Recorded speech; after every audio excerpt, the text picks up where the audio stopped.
ओम नमो भगवते वासुदेवाय। दर्शकों, स्वागत है आपका हमारे YouTube चैनल दिव्या आस्था पर। आशा है आप सभी अच्छे होंगे। जैसा कि आप सब जानते हैं कि हम पुरुषोत्तम मास महात्म्य के अध्यायों का वर्णन करते हैं। अब तक हमारे 23 अध्याय हो चुके हैं। आज हम 24वां अध्याय शुरू करेंगे। अगर आप किसी भी अध्याय को सुनना चाहते हैं तो सभी अध्यायों का लिंक आपको डिस्क्रिप्शन बॉक्स में मिल जाएगा, तो आप वहां से भी सुन सकते हैं। कल यानी कि 23वें अध्याय में हमने सुना था कि कैसे अगस्त्य जी ने चित्रबाहु के पूर्व जन्म का वर्णन किया था, जिसमें कि वे मणिग्रीव नाम से प्रसिद्ध थे और कैसे उग्रदेव की उन्होंने सहायता की थी। आज यानी कि 24वें अध्याय में हम इससे आगे वाली कथा को सुनेंगे। तो हम अपना 24वां अध्याय शुरू करते हैं। मणिग्रीव शूद्र के पाप नाश की कथा एवं दीपदान की महिमा। मणिग्रीव बोले, हे विप्र, मैं अपनी भार्या सहित चमत्कार नामक नगरी में रहता था। मैं धनी, परोपकारी और पवित्र हृदय वाला व्यक्ति था, परंतु इसी प्रकार आगे चलकर एक समय मेरी बुद्धि भ्रष्ट हो गई और मैंने अपने धर्म का पालन करना छोड़ दिया और पर स्त्रीगामी हो गया और अपेय वस्तुओं, मदिरा आदि का सेवन करने लगा। चोरी, हिंसा आदि करने से मुझे अपने संबंधियों ने त्याग दिया और राजा ने मेरा घर आदि सब मुझसे छीन लिया और जो संपत्ति बची वह बंधुओं ने ले ली। इस तरह सबसे तिरस्कृत होकर मैं इस वन में आया हूँ और यहाँ निवास कर रहा हूँ। यहाँ जीवों की हिंसा करके मैं पत्नी सहित जीविका चला रहा हूँ। हे द्विज, मुझ पापात्मा पर दया करो। मेरे पूर्व जन्मकृत सत्कर्मों के फल से आपके इस वन में दर्शन मिले हैं। हे महामुने, पत्नी सहित मैं आपकी शरण में आया हूँ। कोई ऐसा उपाय बताइए जिससे मैं इस दरिद्र और दुख से तुरंत मुक्त हो जाऊं। उपदेव कहने लगे, हे महाभाग, अतिथि का सत्कार कर जो कृतार्थ तुमने किया है, इससे ही तेरा कल्याण होगा। व्रत, तीर्थ, दान आदि और परिश्रम के बिना ही तेरी दरिद्रता दूर होगी। यह मेरा निश्चय ही कथन है।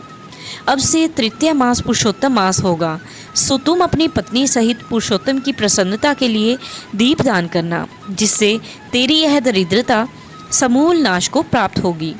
तिल के तेल का दीप दान करना, ऐश्वर्य सुख होने पर घी के दीपकों का करना, लेकिन वनवास की इस काल में तेरे लिए इन दोनों में से कुछ भी संभव नहीं है। इससे सरोवर में स्नान करके तू मास भर वन में दीपक जलाकर दान करते रहना। तुम दोनों पति पत्नी को मैंने यही उपदेश दिया है। वेदों में अनेक प्रकार के दान आदि कर्मों का वर्णन है, किंतु वे सभी पुरुषोत्तम मास में दीप दान की 16वीं कला को भी नहीं पहुँच पाते। सारे तीर्थ और सारे के सारे शास्त्र पुरुषोत्तम के दीपक की 16वीं कला के योग्य नहीं है। योग, ज्ञान, सांख्य सारे मंत्र इस पुरुषोत्तम के दीपक की 16वीं कला से भी निम्न है। कृच्छ, चांद्रायण आदि व्रत इसकी समानता नहीं कर सकते।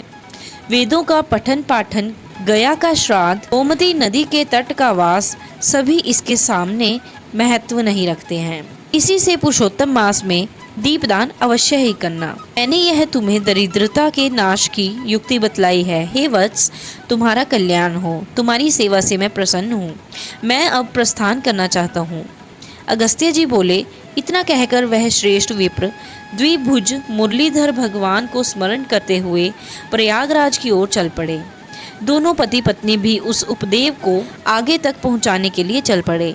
इसी प्रकार चलते चलते कुछ दिवस बीत गए तो वे दोनों ब्राह्मण से आज्ञा पाकर अपने आश्रम को लौट आए और पुरुषोत्तम भगवान का स्मरण करते हुए भक्ति के साथ 2 मास बिता दिए। पुरुषोत्तम मास के प्रारंभ होने पर उन्होंने सावधानी से इंगुदी के तेल का दीपक संपूर्ण मास प्रज्वलित किया और व्रत नियम से रहकर उन्होंने संपूर्ण मास व्यतीत किया। श्री उपदेव की कृपा से उनका अंतःकरण निर्मल हो गया और उन्होंने परम पवित्र होकर समय अनुसार मृत्यु प्राप्त की और स्वर्ग में जा पहुँचे। वहाँ के सुखों का भोग करने के उपरांत उन्होंने भारत भूमि पर पुनः जन्म प्राप्त किया। यह सब उपदेव की कृपा से हुआ। तुम राजा वीरबाहु के पुत्र चित्रबाहु नाम से प्रसिद्ध वही मणिग्रीव हो। पुरुषोत्तम मास में घी या तिल के तेल का प्रखंड दीपदान करने वाले व्यक्ति के विषय में तो कुछ कहा ही नहीं जा सकता।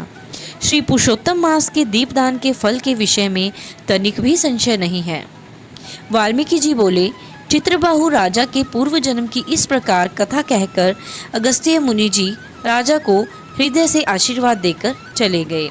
श्री बृहदारण्यक पुरुषोत्तम मास महात्म्य 24वां अध्याय समाप्तम। तो दर्शकों, यह था पुरुषोत्तम मास महात्म्य का 24वां अध्याय। 25वें अध्याय में हम सुनेंगे दृढ़ धन्वा उपाख्यान एवं पुरुषोत्तम मास की उद्यापन विधि। तो दर्शकों, अगर आपको यह वीडियो पसंद आई हो तो प्लीज़ इस वीडियो को लाइक कीजिएगा, अपने फ्रेंड्स और रिलेटिव्स के साथ शेयर कीजिएगा, और अगर आप इस चैनल पर नए हैं तो सब्सक्राइब ज़रूर कर दीजिएगा, ताकि कोई भी अगर नई वीडियो अपलोड की जाए तो सबसे पहले नोटिफिकेशन आपके पास आ जाए। अंत तक वीडियो देखने के लिए आपका बहुत बहुत धन्यवाद। जय श्री हरि। ओम नमः शिवाय।